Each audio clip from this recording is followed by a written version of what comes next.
Hi, everybody. Welcome to Lecture 11 in our series on the Trivium. That is the first three of the classical liberal arts: grammar, rhetoric, and logic. Today we're continuing our discussion of categorical propositions, which will be the main kind of proposition that we work with in this series. Often, when we are reading a text or a blog post or an article or anything, it is not obvious what the author is saying. Sometimes the author herself might not even be fully aware of the claim that she is making. As a person, however, who has thought a bit about logic, you should be able to read pretty much anything and identify what is the claim that is actually being made. That's what we're going to do today. We're going to look at how a categorical proposition might be contained in a sentence in a way that is not immediately obvious. So let's get started. We call what we're going to be doing here analysis, because as we saw in an earlier installment in this series, analysis is when you take something apart into its constituent parts so as better to understand how it works. And that's what we will be doing today with various examples of sentences. So I'm looking at a text. I want to analyze that text. I want to understand what the author is saying. Maybe the author is using a lot of words, a lot of rhetoric, let's say, right? And that doesn't have to be a bad thing. It could be a beautiful, uplifting kind of rhetoric. But I want to be able to, as it were, cut through that rhetoric and pull out what actual claim is being made. I can do so, according to our author, Hauser, by following a few steps. First, I want to identify the subject, and that's the subject of the sentence. Most of the time, you want to find the logical subject. What is being spoken about, right? I'm making a claim. What am I making a claim about? That thing is the subject. And then you want to identify the predicate. What is being said of that subject? What is being predicated of it? And then you can identify the copula. And the copula, remember, is a form of the verb to be, is, or are. Sometimes you're using a verb that is not the verb to be, in which case you can rewrite it if you choose to put the proposition in standard form. By looking at the copula, you get to item D on our list here, determining its quality. Is it affirmative or is it negative? If the copula has a no or a not, then it is negative. If not, it is likely affirmative. Then you can determine the quantity. Is the claim being made about all instances of that subject that you've identified, or is it being made only about some instances of that subject? If it's all of them, it's universal, and if it is some of them, it is particular. Finally, if you choose, and certainly when you're starting out with this kind of analysis, it can be useful to do this, you can rewrite the proposition in standard form. And sometimes you'll get some kind of weird looking sentences if you want to be really particular about it. But in any case, as we continue analyzing texts, even if you're not going through and sort of in the form of an exercise writing out propositions in standard form, it's useful in your own thinking to state that proposition and to be clear about what that author is saying so that you can prepare an adequate response to that author from your own vantage. So in this lecture, we're going to look at what we're calling here more advanced categorical propositions, and we have the following here on the slide from our author, Hauser. Most propositions in this series are straightforward because their subjects and predicates are clearly delineated. That's because we're learning the field, right? They have adjectives modifying the subject to determine its quantity, and those adjectives are rather normal, easy to understand, and their predicates are not complicated, right? So, okay, this is the training wheels stage, right? We're trying to just lay things out in a clear way. However, this is usually not the case because when people are writing things, they're not thinking, how will this be received by a beginning student of logic? They are trying to make a claim. They're trying to put forward some kind of proposition. Often a proposition is implied or is more hidden. So what we want to do is look here at a few ways that implicit propositions might be made, or it might be less clear from the structure of a sentence what an author is actually saying.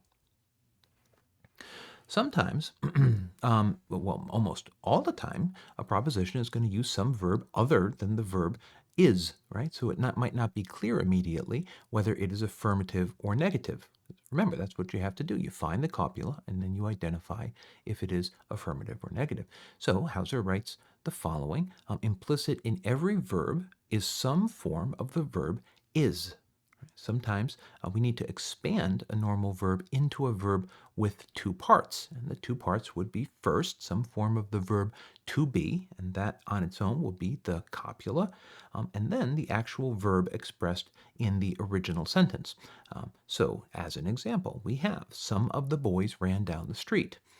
Straightforward enough sentence, but I want to put that in standard form, right? I want to begin to logically analyze, well, what can I do? I can say some of the boys were running down the street, right? So now it's clear that what I'm actually doing is making a claim about some of the boys, which is the subject of the sentence.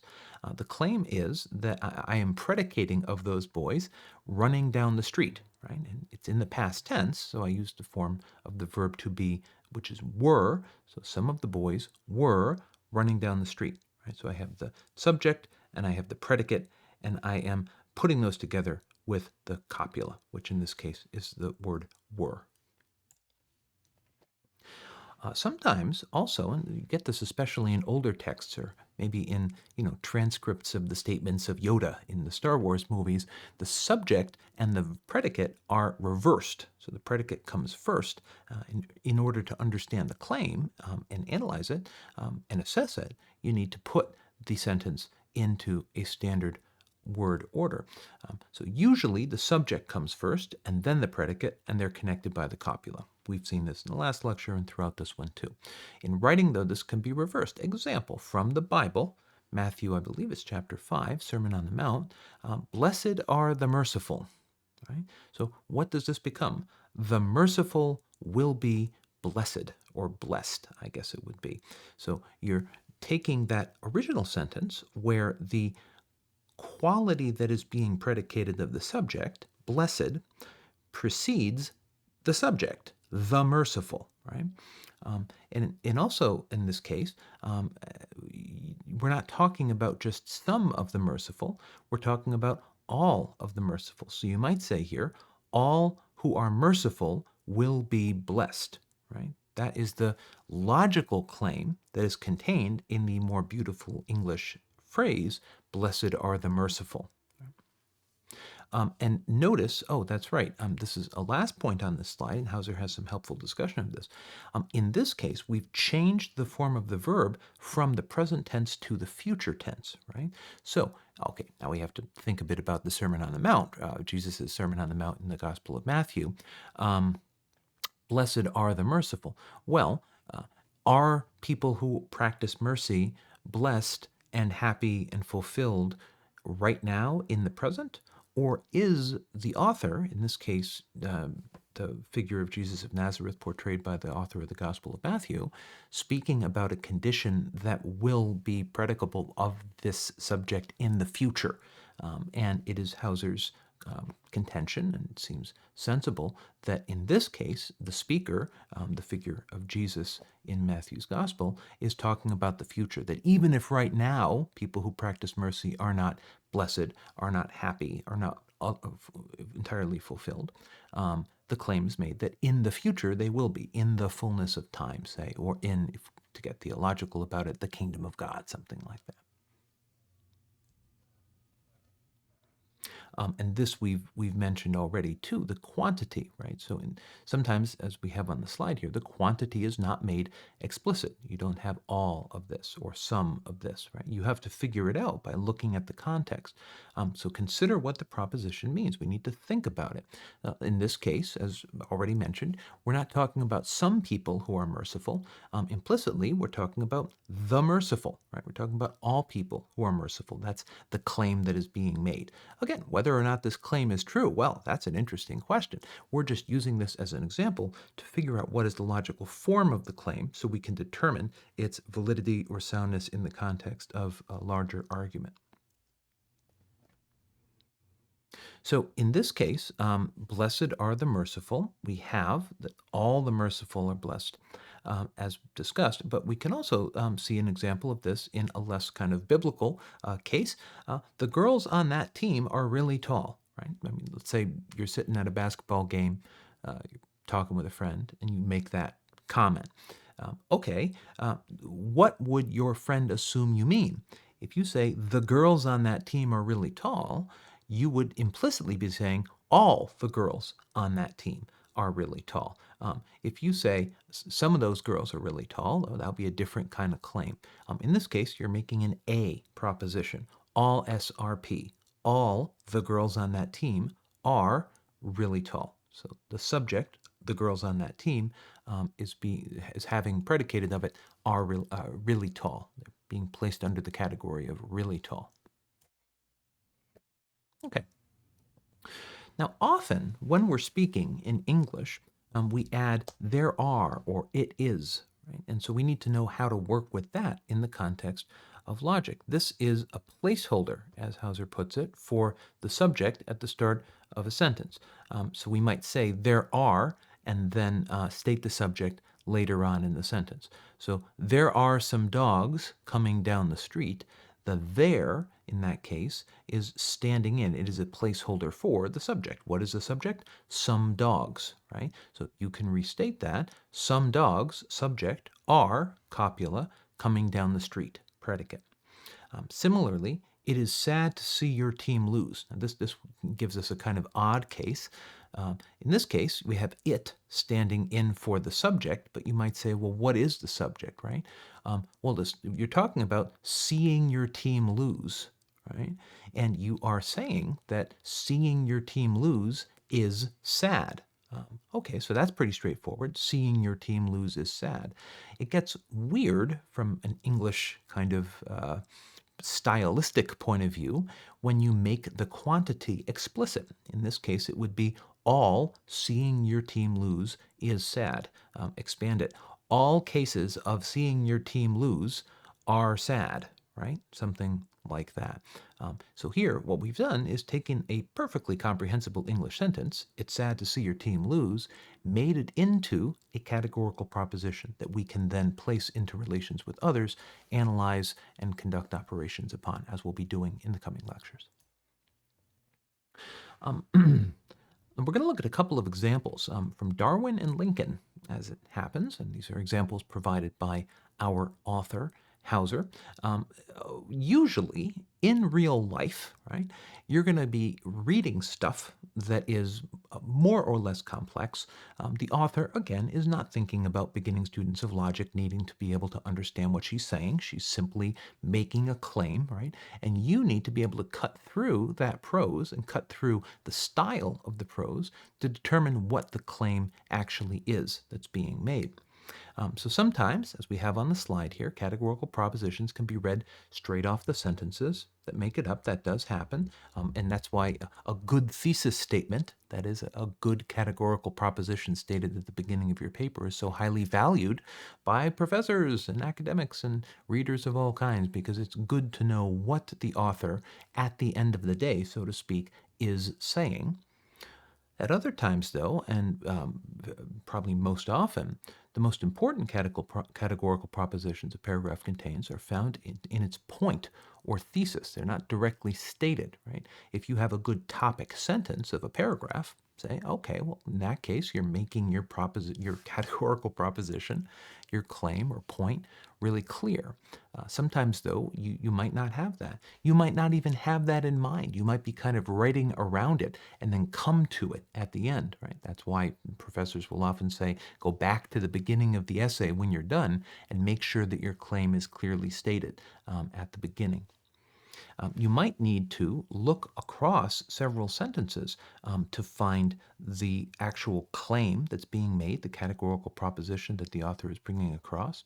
And you might need to also attend to the meaning of the passage, consider its context, consider who is speaking, consider who he or she is speaking to, so forth. So this lecture is called Analyzing Categorical Propositions. This is what you can do when you analyze anything. And this is, again, anything from a blog post to an article to an academic paper. Read the whole passage, or if you're reading a paper, read the whole paper. Try to understand each, in this case, sentence as it stands, or all of the content of that text. And then look for explicit categorical propositions. Are there sentences, like a thesis statement, that just say what the author is arguing, right? States her conclusion. Are there parts of sentences that do that? Are there ways that you can see a single proposition across a few different sentences, right? Um, then you can identify the categorical proposition as the basic point, or the bottom line, or the thesis of the passage. What is a hearer or reader coming away with at the end of that passage, even if it's not expressly stated in the text? And then Hauser recommends that you make a list of these propositions following the order in which they occur, and he recommends that you rewrite them in standard form. And again, as you proceed as an analyst of texts, you may not need to be quite so mechanical about this, but anytime you're reading, it is useful to ask yourself, what actually is this author claiming? In our language here, what categorical propositions are being put forward as conclusions of this text? And then you're going to be able better to assess whether you agree with them. These are our four types, just to remind us here before we look at our examples. Remember, we have A, E, I, and O propositions, and these pertain to whether it is affirmative or negative, or whether it is universal or particular. So this is what we're going to be looking for in our examples. So here we have a passage from Charles Darwin's On the Origin of Species, 1854. And it reads as follows. And let's take a look at the text, and then on the next slide, we'll pull out a couple possible formulations of categorical propositions that Darwin is putting forward. He writes, "To suppose that the eye, with all its inevitable contrivances for adjusting the focus to different distances, for admitting different amounts of light, and for the correction of spherical and chromatic aberration, could have been formed by natural selection seems, I confess, absurd in the highest degree. The difficulty of believing that a perfect and complex eye could be formed by natural selection, though insuperable by our imagination, should not be considered subversive of the theory." Now, first of all, historically, this is an interesting passage. The eye is often used in ongoing debates between advocates of various theories of intelligent design and advocates of evolution by natural selection as an example of a kind of hard case, right? Like something it's hard to explain exclusively by the mechanism of natural selection alone. And Darwin here is acknowledging that, but he's also saying that he thinks that it does not ultimately undermine the theory, right? This is not a counterexample that challenges the whole structure that he has set forth.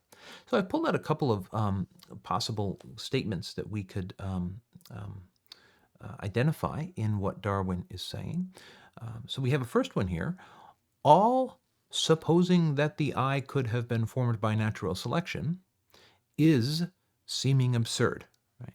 So we have here the subject. All supposing that the eye could have been formed by natural selection. We're talking about the eye, and we're talking about a claim or supposition that it was formed by natural selection. Darwin is saying that this seems absurd, right? Is seeming absurd. So this is an A proposition because the implicit quantity here is universal. It is affirmative, so it is a universal affirmative or A proposition. And here he's really making a concession to or acknowledging the validity of criticisms leveled by his critics, right? People who would say, well, your theory can't explain this. But then he's going to reaffirm his own position in the second case. All difficulty believing this is not subversive of the theory. So here we have all difficulty believing this, the believing that the eye was formed by means of natural selection, is not, copula in the negative form, subversive of the theory. Right? So, okay, he's acknowledging that this seems absurd. However, he is reaffirming his position, it is not subversive of the theory. So just as the first one was a universal affirmative, this next one is a universal negative or an E proposition, right? And okay, so it might seem a little belabored to designate the A and the E here, but as we move further, especially into the logic of arguments, it's going to be useful to know what type of proposition you're dealing with in any given case.